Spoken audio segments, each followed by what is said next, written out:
Welcome to Pinoy Cafe, where we bring you life stories of Filipinos. Hi and welcome back to Pinoy Cafe.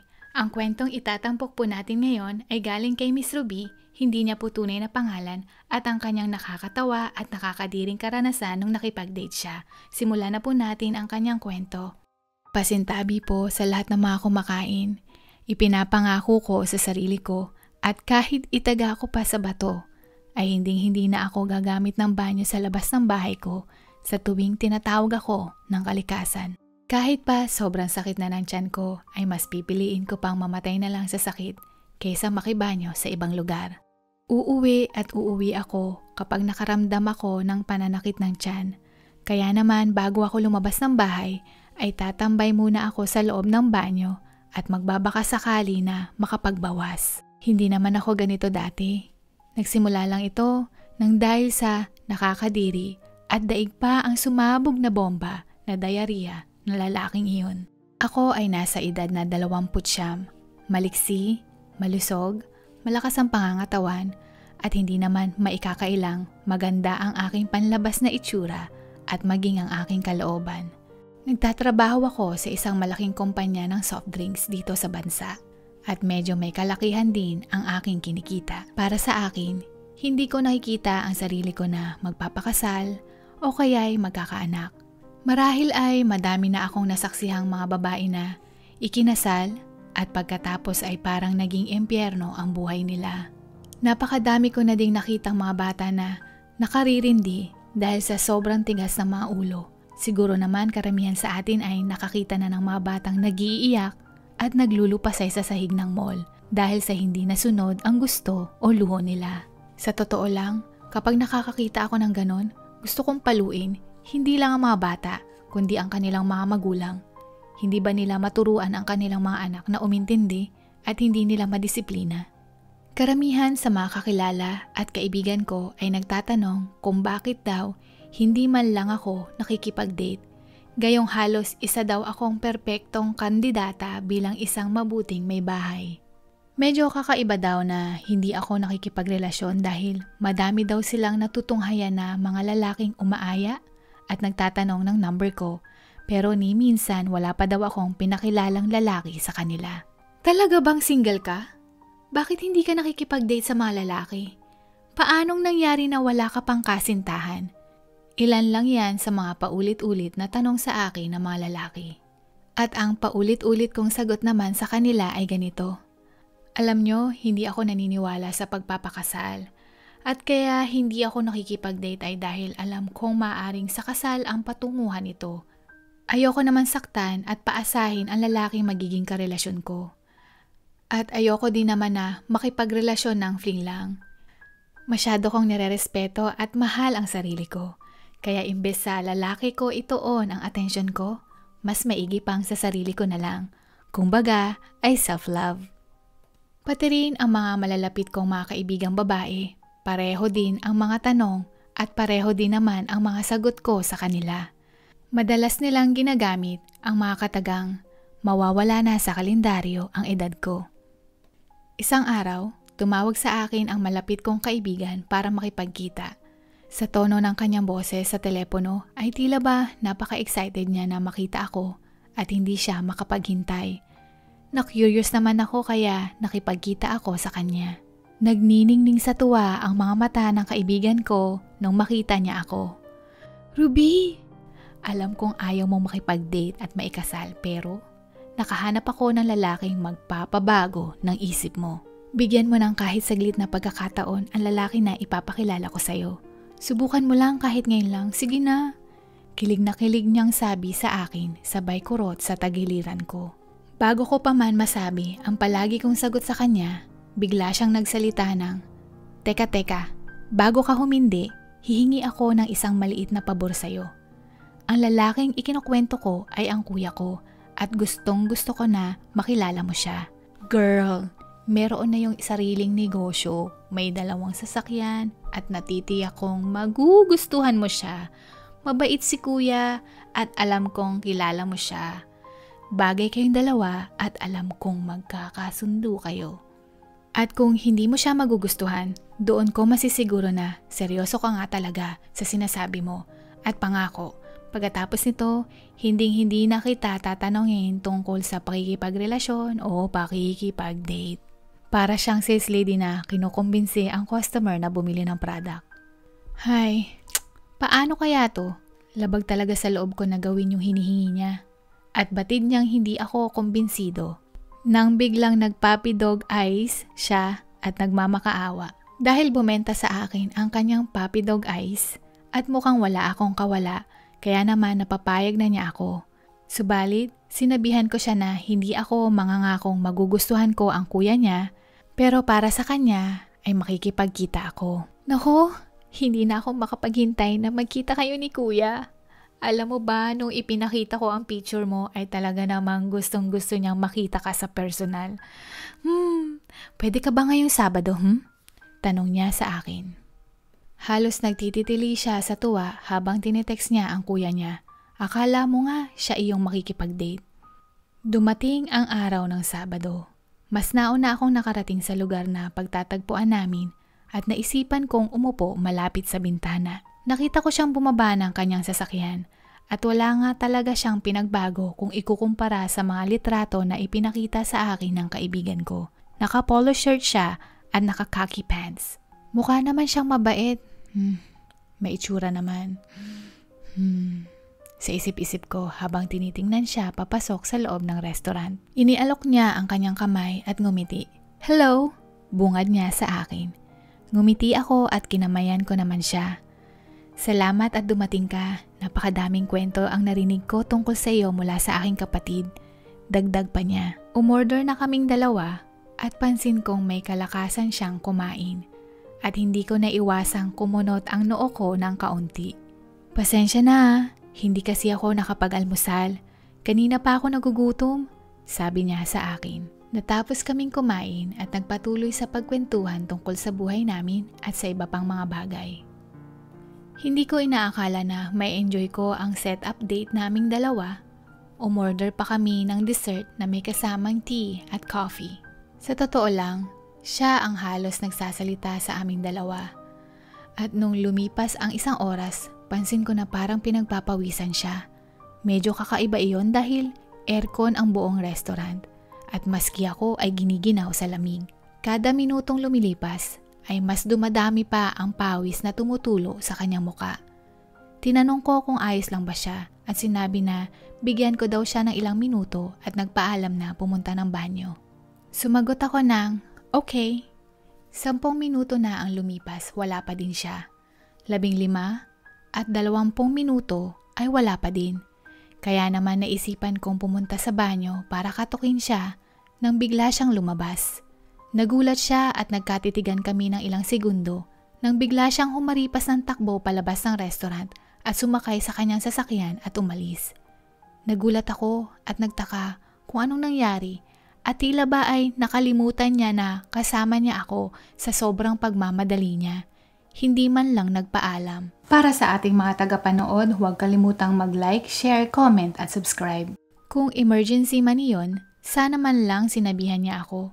Sinubukan ko siyang tawagan pero hindi niya sinasagot. Tinawagan ko din ang kaibigan ko pero maging siya ay walang ideya sa mga nangyayari. Hanggang sa bigla na lang akong nakarinig ng sigaw ng isang babae galing sa banyo.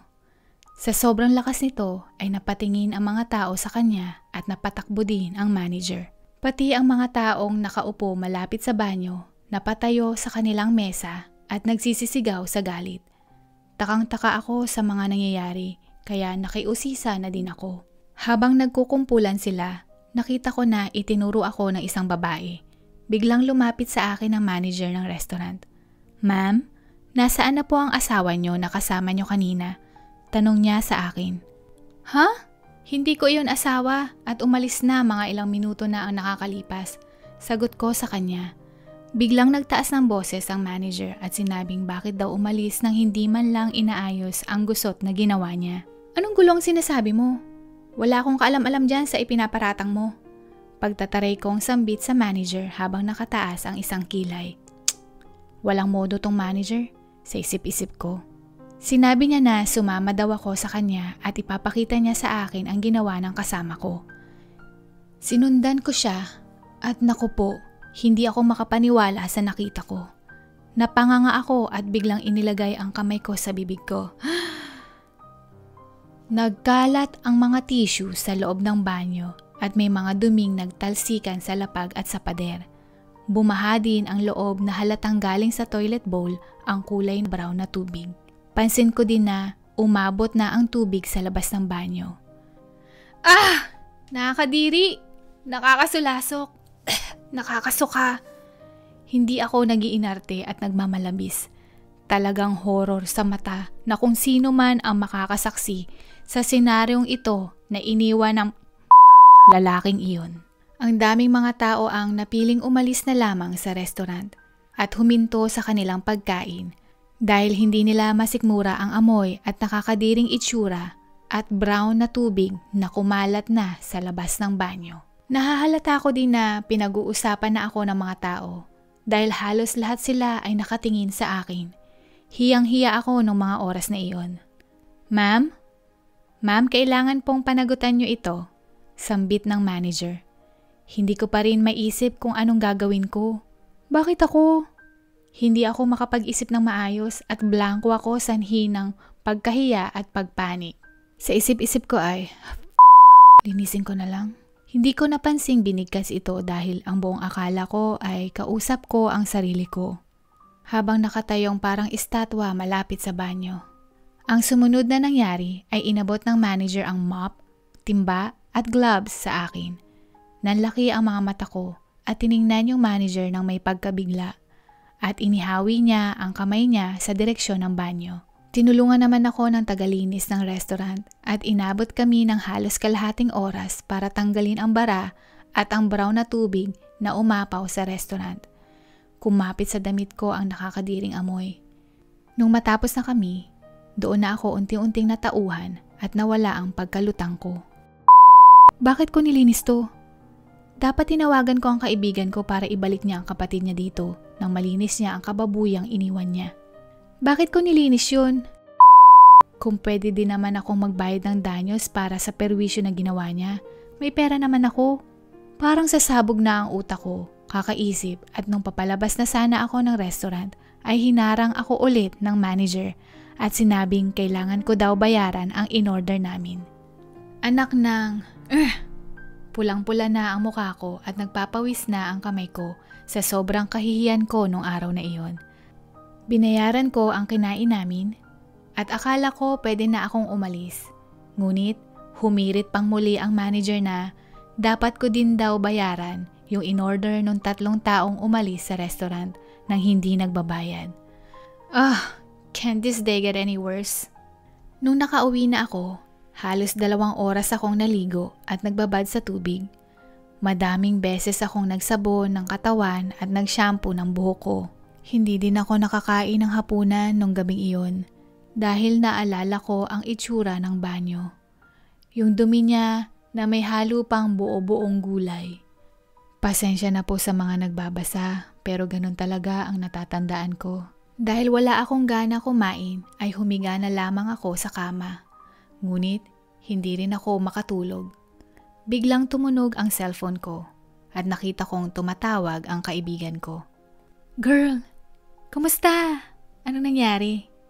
Hanggang ngayon ay hindi pa rin umuwi ang kapatid ko at hindi rin tumawag. Kasama mo ba siya? Nagbago na ba ang isip mo tungkol sa pagbo-boyfriend at kasal? Magkwento ka naman, dali! Ramdam ko ang tuwa at kilig niya habang tinatanong niya sa akin iyon. Ikinuwento ko sa kanya ang buong nangyari at hindi siya makapaniwala. Humingi siya ng pasensya para sa ginawa ng kapatid niya. Maiintindihan daw niya kung magagalit ako sa kanya. Pero syempre hindi naman ako nagalit dahil wala naman siyang kasalanan. At tila ba ay mas galit pa siya kaysa sa akin dahil sa ginawa sa akin ng kuya niya. Sinabi niyang hindi daw niya papalagpasin ang nangyari at siya na daw bahala sa kapatid niya. Ibinaba na din niya ang tawag. Kalaunan, ikinuwento ng kaibigan ko na sumakit daw ang tiyan ng kapatid niya dahil sa kinain sa restaurant. Baka daw dahil sa bilis ng pagkain niya o kaya ay baka may panis na nakain. At nung nagbawas daw siya, marami daw siyang nagamit na toilet paper. At dahil puno na daw ang basurahan, sinubukan daw nitong i-flush sa kubeta. Hindi daw ganon kalakas ang tubig, kaya ilang beses pa niya itong na-i-flush hanggang sa bigla na lang daw bumara at umapaw ang tubig kasama na ang dumi niya. Dahil hindi tumigil ang tubig, lumabas na din daw ang tubig sa banyo, kaya hindi na niya alam ang gagawin. Nataranta na daw siya at dahil sobrang nahihiya siya ay nagmadali na siyang lumabas at dali-daling umalis ng restaurant. Nais daw nitong humingi ng tawad sa akin, kaya lang nahihiya siyang magpakitang muli nang dahil sa nangyari at wala daw siyang mukhang ipapakita sa akin. Nagkaroon daw sila ng pagtatalo at sobrang irita din ang tono ng boses niya habang nagkukwento. Sinabi niya na hindi niya hahayaang makatakas ang kapatid niya sa kahihiyang ginawa nito. Napasigaw pa siya sa inis ng, "That nagkalat pa ng explosive chocolate sauce sa labas? Walang Tawang-tawa ako sa kaibigan ko at sinabi ko sa kanya okay na sa akin at huwag na siyang magalit. Sinabi niya pa na kung may gusto akong gawing paghihiganti sa kapatid niya ay siya na mismo ang gagawa. Wala naman akong maisip dahil wala naman akong balak gumanti. Ilang linggo na ang nakalipas. Base sa kwento niya, nakaisip siya ng isang paraan. Kumuha siya ng 2 dosenang itlog at inilagay sa timba at hinayaang mabulok. At nung nabulok ay ibinuhos niya ito sa loob ng sasakyan ng kuya niya. Nagkataong ding hindi ginamit ng kuya niya yung sasakyan, kaya naman nakulob sa ilalim ng mainit na araw at mas masangsang ang amoy. Kinabukasan daw ay nagsisisigaw ang kuya niya at parang may giyera sa bahay nila. Dagdag niya, inabot daw ng halos 1 linggo ang kuya niya sa paglilinis dahil napakahirap daw alisin ang umaalingasaw na amoy ng bulok na itlog. Tingnan natin kung may makikipag-date sa kanya at sasakay sa sasakyan niya. Siya, buong pagmamalaki ng kaibigan ko habang ikinakwento niya ang buong pangyayari. Akalain mo yun? Salamat sa kaibigan kong matamis at nakakatawang paghihiganti. Kaya lang, kagaya ng amoy ng bulok na itlog sa sasakyan ng kapatid niya, nahihirapan din akong alisin sa memorya ko ang alaala at ang karumal-dumal na itsura ng banyong iyon. Lalo na pag pumupunta ako ng banyo sa labas para magwiwi. Madalas mag-flashback ito sa akin at sa tingin ko, I am scar for life.